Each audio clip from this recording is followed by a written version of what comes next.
Welcome to From East to West, Amazon AMA. We are joining you live with 720p visualization. At least that's what my browser says. Welcome, my co-host, Brett Bohannon, and he is here. Well, introduce yourself, Brett. That was a terrible intro. I might be coming in at 1080p. I don't know. Let's see. Oh, man. Yeah, then you're coming in extra. Yeah, video resolution auto. So actually, no, it's just there's no other options on this platform other than high definition 720p. So just call me Brett Bohannon 720p at 30 frames per second. Oh, okay. That's how fast I move. Brett, tell us about what you do. Besides stay hydrated. I got to stay hydrated. Did a little workout earlier this morning. That's what I did. That was nice. I do consulting for Amazon. Is that what you tell people? You tell people you do consulting? Yeah, that's a good nickname, Brett, 720p. No one's going to know what it means, but it will be a conversation starter. Yo, this is Brett, 720p. 720p. Clocking in at 1080p next time. I don't know. 1080p, if you can. So you consult that's Amazon, what I tell people. You got a specialty, though. Yeah. Don't you feel like you do? I do. I like to niche down into the catalog side of things, troubleshoot issues within catalogs and fix them. That's like the niche within the niche. I mean, I think I might have talked about this in the past, is that our space used to be you do it all under one roof back in the day. Yeah. When agencies started, I don't know, 2017, 16, 15, 18. I don't even know when the first Amazon agency started. But I'm sure it started just how we evolved into it as well. Some people are saying, interestingly enough, working with Amazon since 2008. And that feels very early to me. I'm not saying it's not possible. Like, I could technically say working with Amazon since, 2011, when I officially launched on Amazon as a seller, but that's not really the same thing. It does feel like 2018, I think, saw a lot of people jump on the scene from an agency standpoint. Yeah, that's kind of when I jumped in, when I sold my business and then created my boutique agency and whatnot.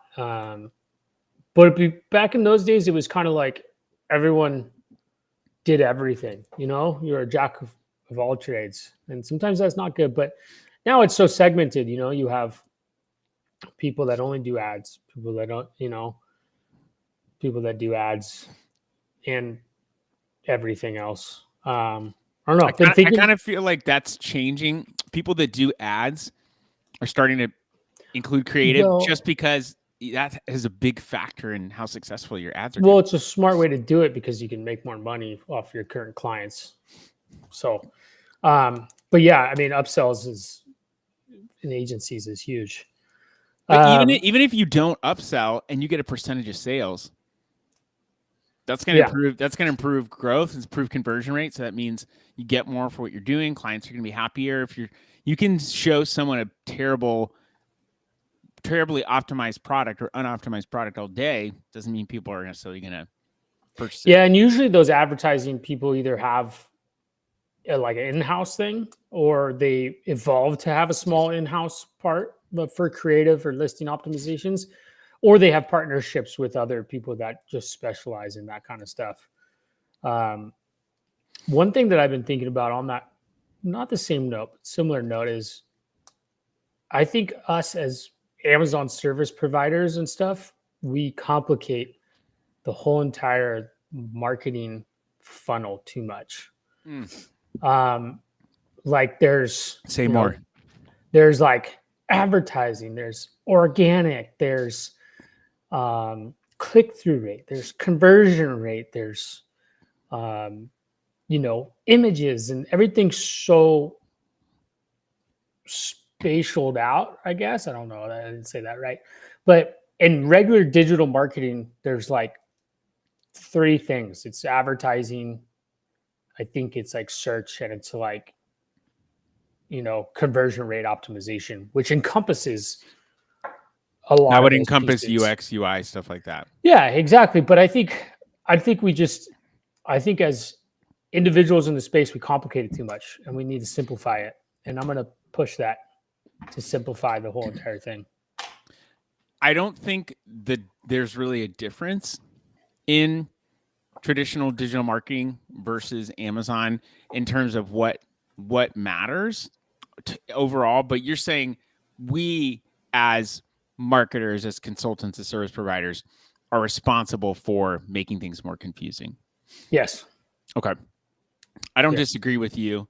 And I think people should simplify because it makes it easier to understand. I don't think more jargon is better. People want to sound smart. Yeah. And so they talk about ROAS and conversion rate optimization and all this stuff.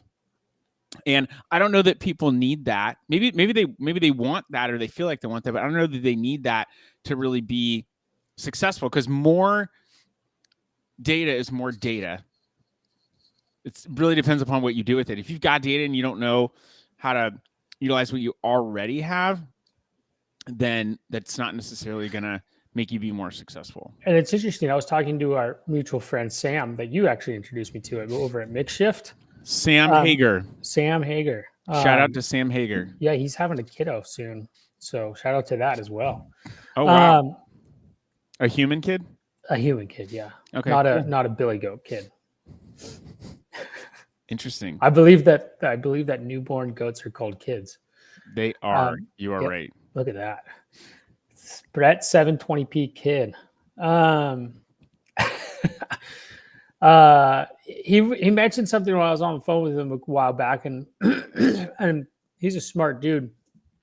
And he was talking about how, and I'm gonna totally butcher this, but he was talking about how like evaluating where you're at is gonna move away from like keyword ranking basis and more like category ranking and how it's like looking as a whole rather than just like a singular keyword. And I think with Rufus and like all those pieces, I think like the writing's on the wall for that. Now, again, he said it way more eloquently than I did, but I would love for him to chime in one day and maybe clarify that on a post. Sam and I have talked about that as well. Here's where I stand with that. People talk a lot about organic ranking, and I do as well, but I don't.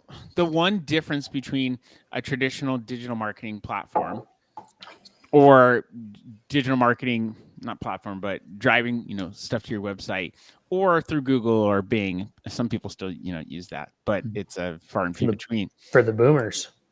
For the boomers, if they can log in. Well, no, do you know why? I guess the whole reason behind that is why people do Bing search ads is because the boomers usually don't buy Apple. They buy Windows computers. Yeah. And Bing is preloaded on it. So that's like their go-to search engine. Microsoft got in trouble for that. There was an antitrust thing that came out a long time ago because they were on all their devices instinctively installing. I think it was I don't know if it was Edge. I think it was Edge. And they had to like separate that out, I think, because of that. Yeah. Makes sense. Oh, continue, because you might be able to clarify what I was trying to talk about. People talk about organic ranking, but organic ranking is not just driven.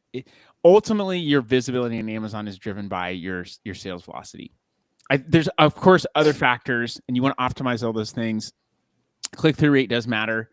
But like the more you sell, more relevant your product is, the more likely someone is to, more likely Amazon is to show your product higher in search results. If we're simplifying, organic rank is going to change based on your IP address. Part of customer experience and getting something to someone, part of customer experience is getting something to someone quickly. If you're in LA, you're searching for something, and brand A has a product that normally is ranked high, but the closest facility is Santa Fe, and another brand has something that's in LA, and maybe it's further down the page, but they're going to get it quicker and it still meets all other criteria. Amazon's probably going to show them to something that's closer. So organic rank is relative in some cases. To really know what your organic rank is, you have to scrape so many different IPs. That's a lot of data. It's not necessarily the most necessary thing. I don't think Amazon's ever going to show what they say is organic ranking. I mean, I'm sure they're tracking it. But what Sam and I talked about was focusing more on what your share of the category is. And the way that you can do that is by, it's very rudimentary, but looking at Search Query Performance Report and determining what is my share of purchases. Yeah. What are the terms that are most important to you that you want to rank on? And then factor in, like, go and look at Search Query Performance and look over different periods of time. Is that going up? Is that going down?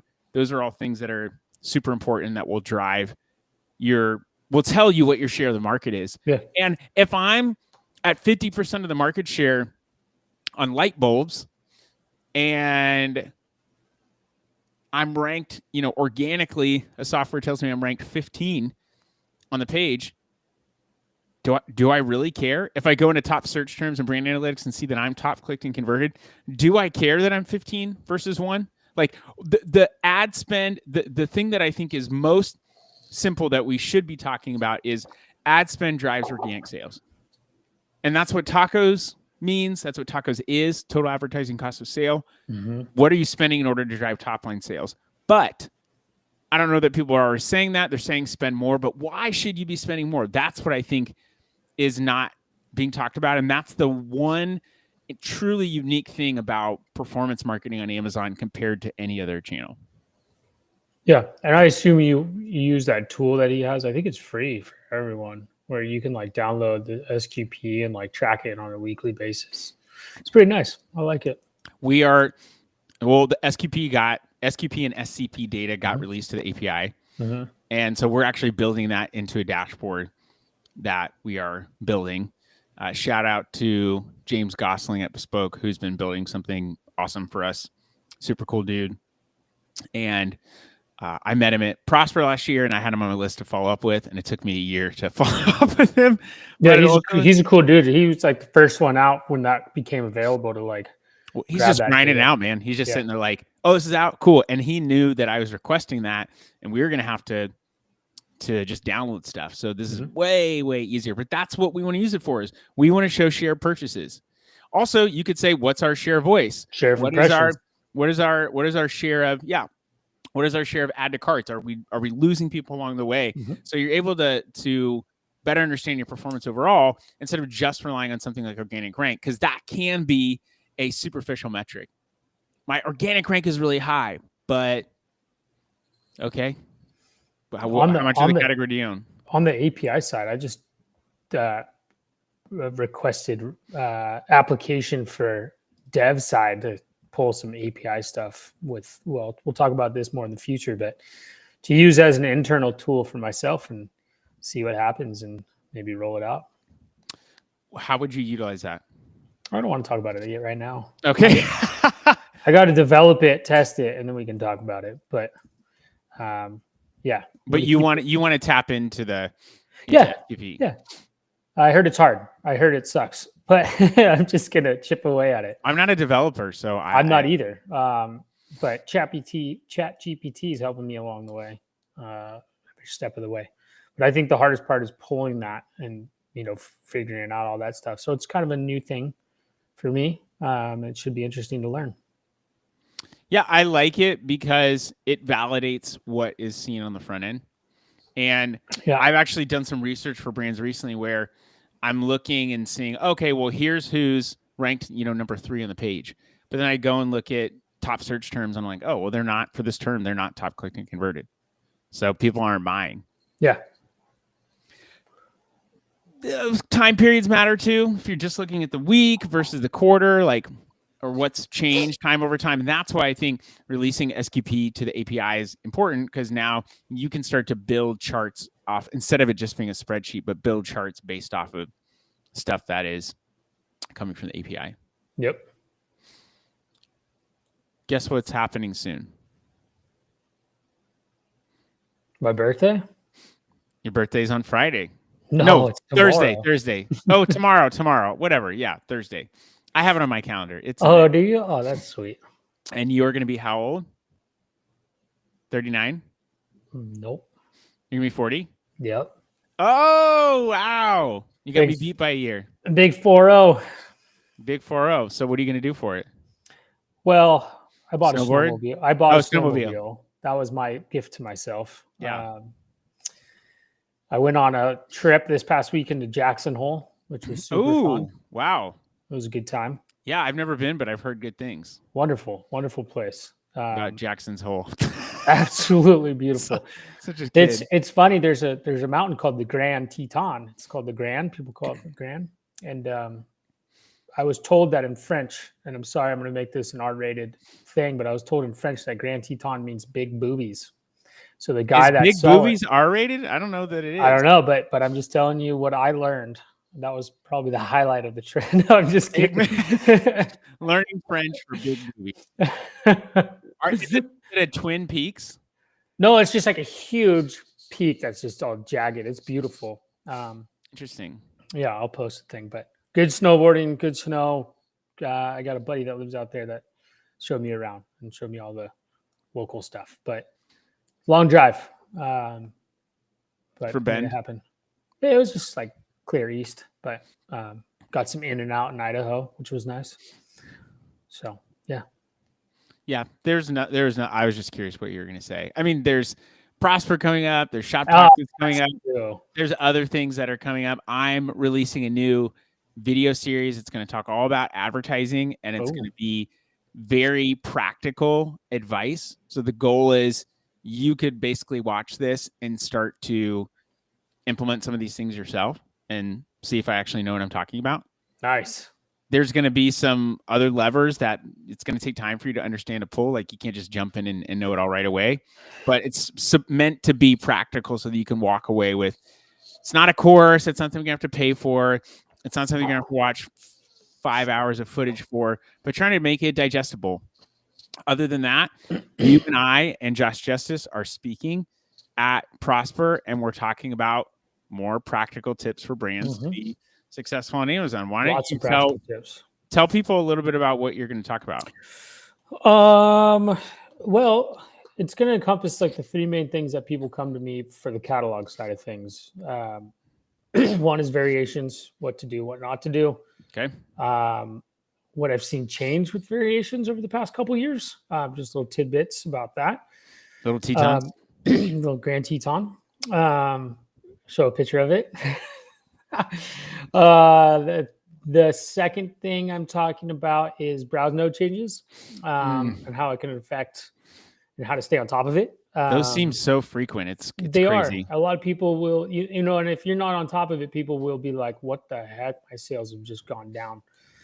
And usually it's not caught right away.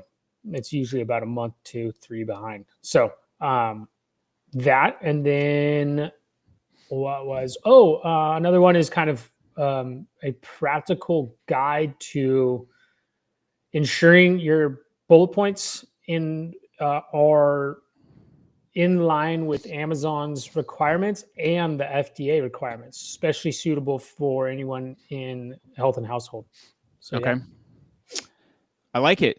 And catalog is the unsexy work that usually takes a backseat to ads and creative and all this stuff, but it is super important. And you need someone who's knowledgeable handling that stuff with you. Like I'm doing something right now for an agency, a small agency, or they might be big, I don't know, but they're like kind of like me, and they just needed some catalog help, and I've been going through their category listing report, and all their all their old like variation attributes are basically not around anymore. They're just like sunsetted.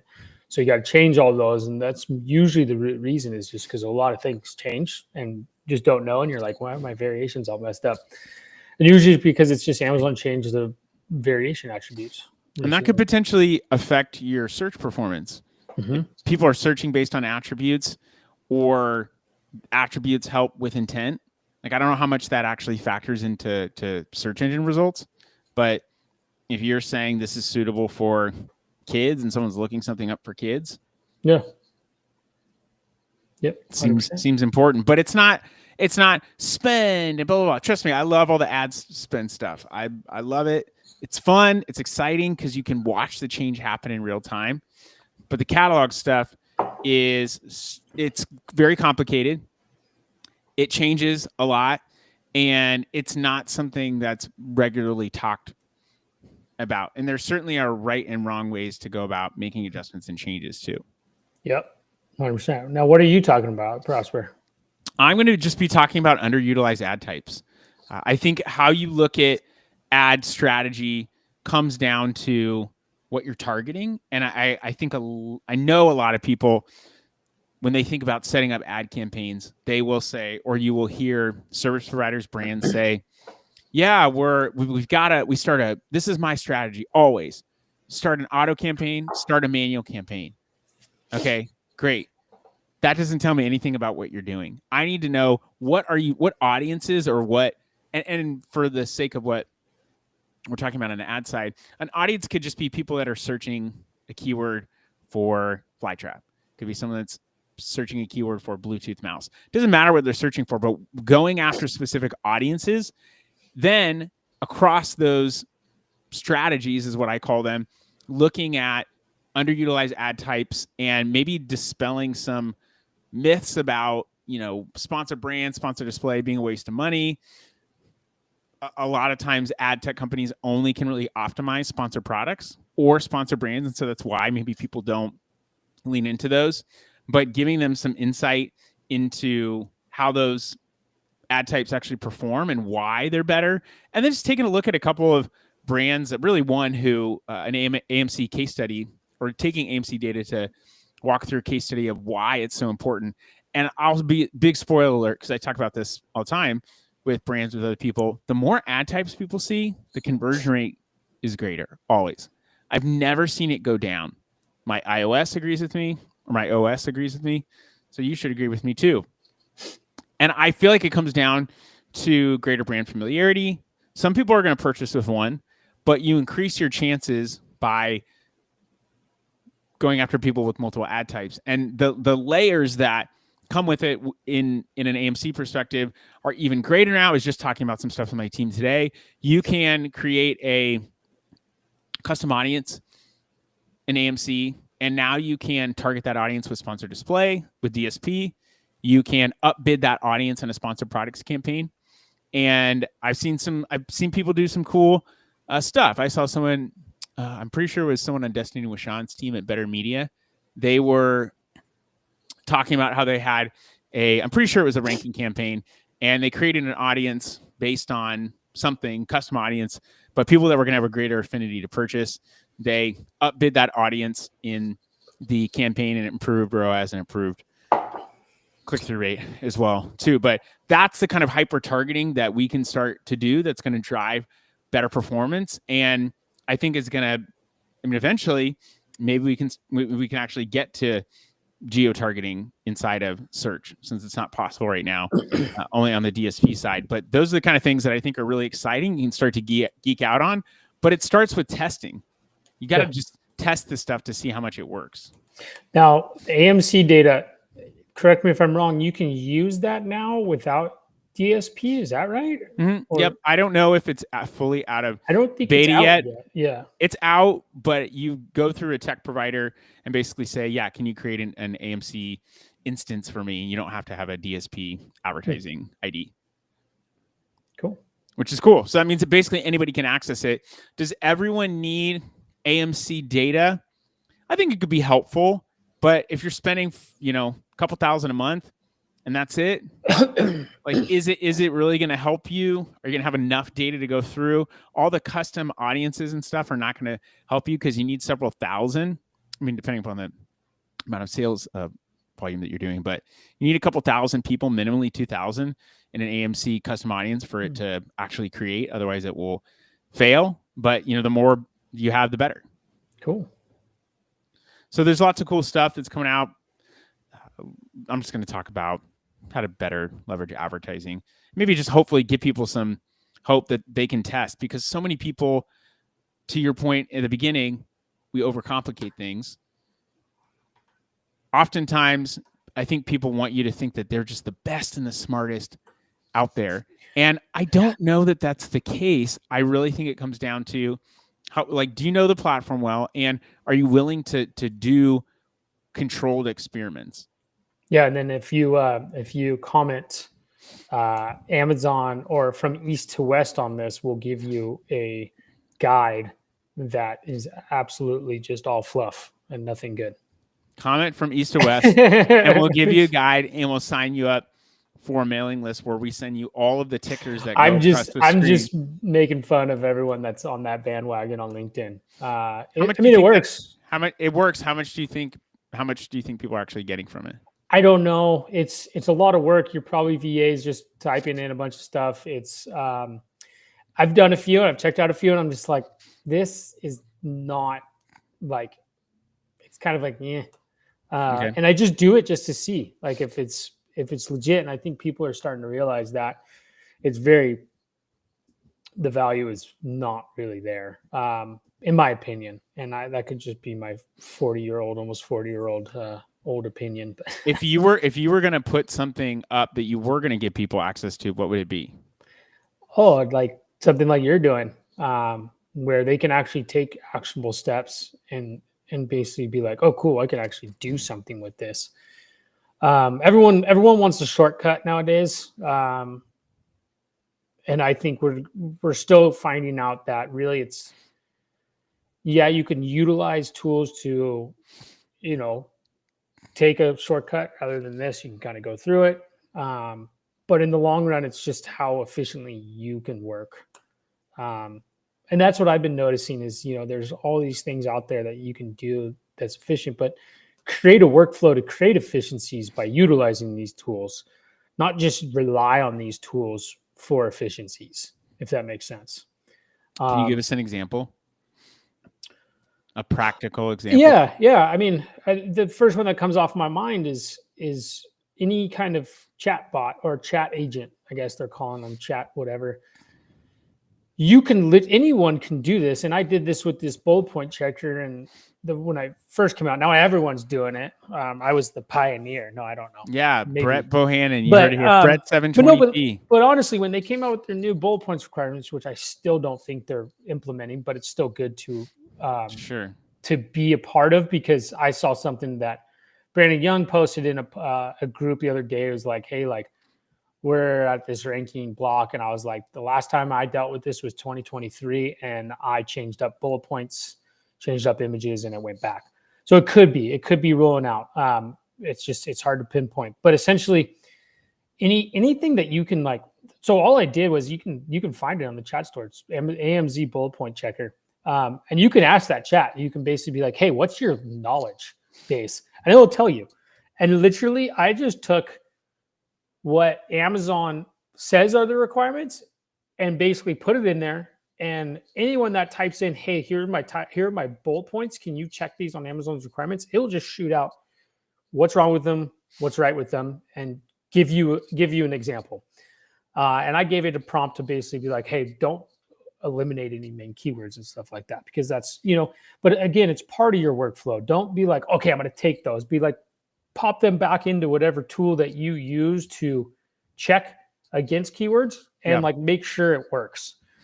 That's an example. And there's another one that I'm doing at Prosper is with FDA. So it's, and there's other people that make agents, and a lot of them block that.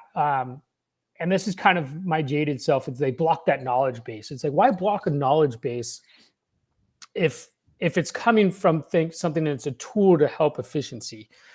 I understand maybe if it's like IP, but most of that stuff's not IP. So yeah, I just have a lot of thoughts on it. You'd file a patent if it was IP. Yeah, exactly. So it's like I've asked a couple agents of like, what's your knowledge base? And they're like, oh, I can't tell you. It's like, well, then like I'm trusting that. Interesting. Yeah. I'm trusting that this thing is going to work the way I want it to work.